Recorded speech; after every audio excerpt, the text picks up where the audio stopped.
Hello दोस्तों, स्वागत है एग्जाम ब्रदर्स में। तो कैसे हैं आप सभी। आज मैं आप लोगों के लिए लेकर आ गया हूं व्युत्क्रमणीय अवयव, इन्वर्टिबल मैट्रिक्स, जिसे हम लोग व्युत्क्रम अवयव भी कहते हैं।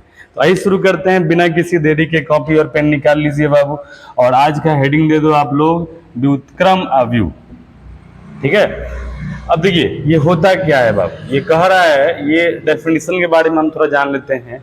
कह रहे कि यदि एक कोटि m का एक वर्ग अवयव है और यदि एक अन्य वर्ग अवयव का अस्तित्व इस प्रकार है कि AB बराबर BA बराबर I, यही हमारा परिभाषा है बाबू। यानी कह रहा है कि हमारे पास कोई दो अवयव है, ठीक है ना, A और B, और दोनों को गुना करने के बाद हमें क्या मिल रहा है, I मिल रहा है बाबू। क्या मिल रहा है, I। यानी AB लिखो और चाहे BA लिखो, दोनों ही कंडीशन में अगर मुझे I मिल रहा है तो हम क्या बोलेंगे, B को अवयव A का व्युत्क्रम अवयव कहते हैं, और इसे A इन्वर्स से सूचित किया जाता है। क्लियर है बाबू।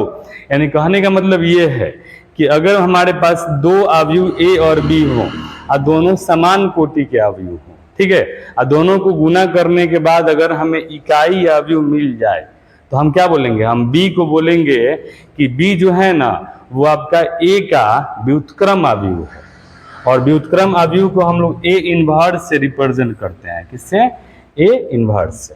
तो चलिए यहाँ पे थोड़ा जान लेते हैं बाबू। देखो कह रहा है कि AB बराबर I, AB बराबर I। क्लियर। तो अगर हम यहाँ पर अगर हम B को उधर लेके जाएंगे तो बोलो हमारा क्या हो जाएगा, A बराबर B को उधर लेके जाएंगे तो हमारा हो जाएगा B इन्वर्स I। और I लिखना कोई जरूरी यहाँ पे है नहीं, क्योंकि I क्या होता है, इकाई का मान एक होता है बाबू। तो बोलो यहाँ पे हमारा A बराबर क्या हो जाएगा, ये हो जाएगा B इन्वर्स। तो इसलिए हम बोल सकते हैं कि B इन्वर्स जो होगा वो A के बराबर होगा। क्लियर है।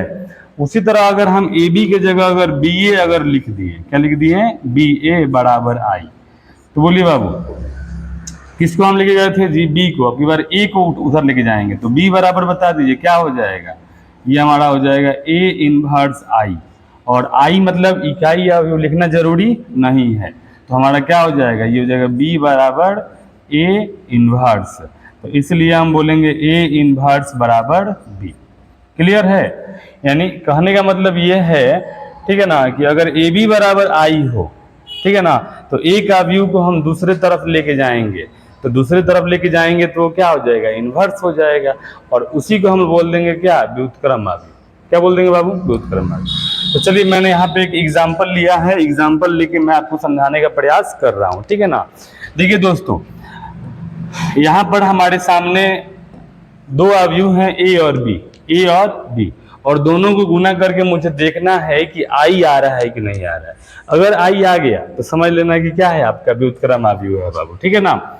चलो तो सबसे पहले हम निकालेंगे AB बोले तो A में B से गुना करने आता है ना बाबू, 2 3 1 2 गुने B का मान है 2 -3 -1 2। चलिए गुना करते हैं भाई।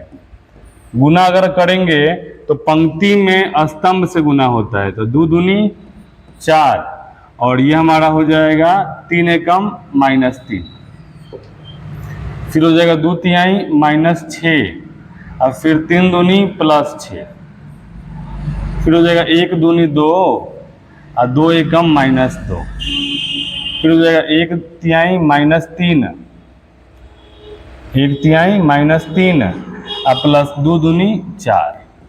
तो आप यहाँ देख सकते हैं बाबू, ठीक है ना, कि लगता है हमारा इकाई अवयव आ गया। 4 में से 3 गया 1, ये 0 हो गया, ये 0 हो गया और 1 हो गया। मैंने आपको बताया है कि ये हमारा है इकाई अवयव, यानी इसे हम लोग I से रिप्रेजेंट करते हैं। किससे, I से। तो आप यहाँ देख सकते हैं कि AB बराबर हमारा I आ चुका है बाबू।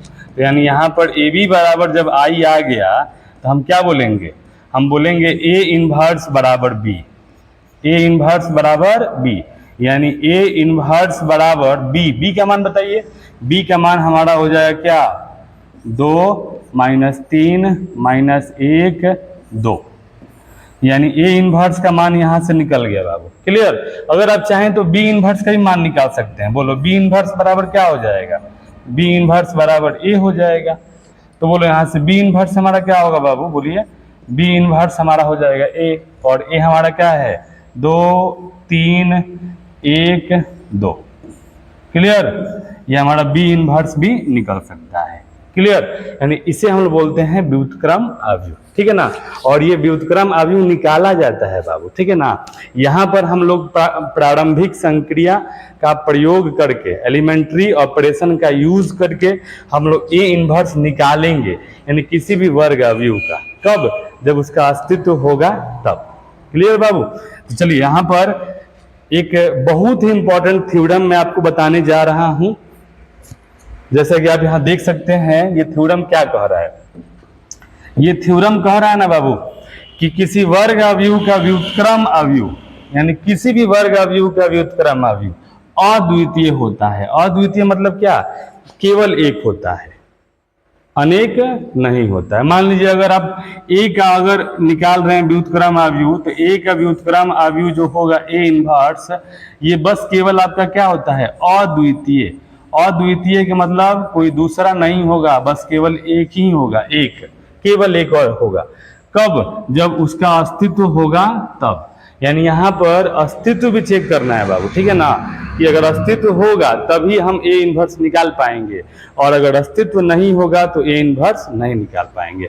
तो ये थ्योरम क्या कहता है कि किसी भी वर्ग अवयव का व्युत्क्रम अवयव अद्वितीय होता है, यानी एक होता है।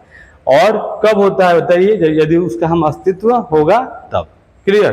तो ये थ्योरम आप इसको अच्छे से याद कर लीजिएगा बाबू, इसमें साबित करने वाली कोई नया बात नहीं है। चलिए इसको हम लोग साबित करते हैं बाबू। देखो ये कह रहा है कि प्रमेय, यदि ए और बी समान कोटि के व्युत्क्रम अवयव हो, समान कोटि के व्युत्क्रम अवयव हो, तो ए बी इनवर्स बराबर B inverse into A inverse होता है।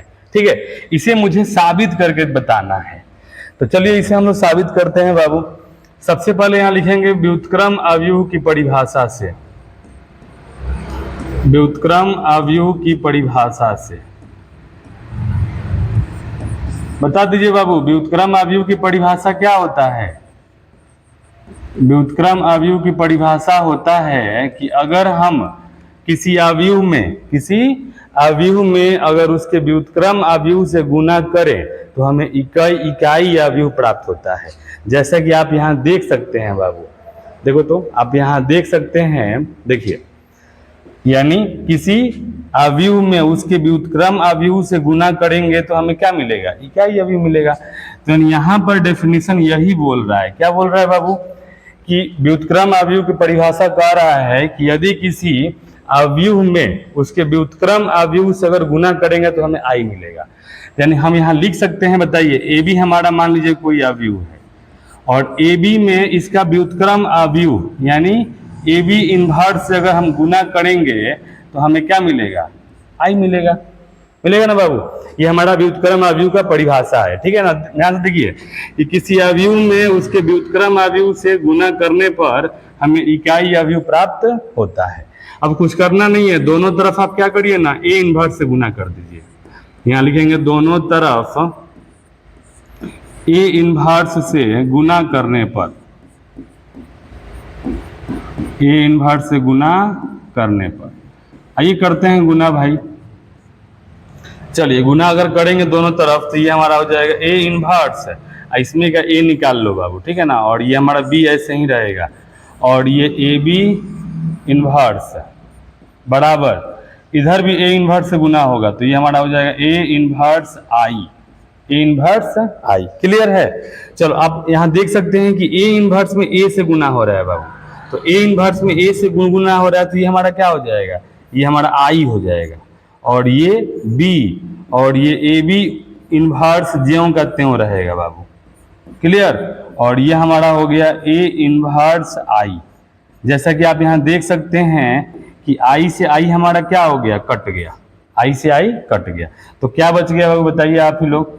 यहाँ बच गया B into A B inverse बराबर यहाँ हो गया ए इनवर्स। अब क्या करना है भाई, मुझे ये मंगाना है, ठीक है ना, तो ये मंगाना है तो मुझे बी को हटाना पड़ेगा। तो बी को हटाने के लिए क्या करेंगे भाई, अब दोनों तरफ बी इनवर्स से गुना करने पर, आइए करते हैं। यहाँ लिखेंगे दोनों तरफ बी इनवर्स से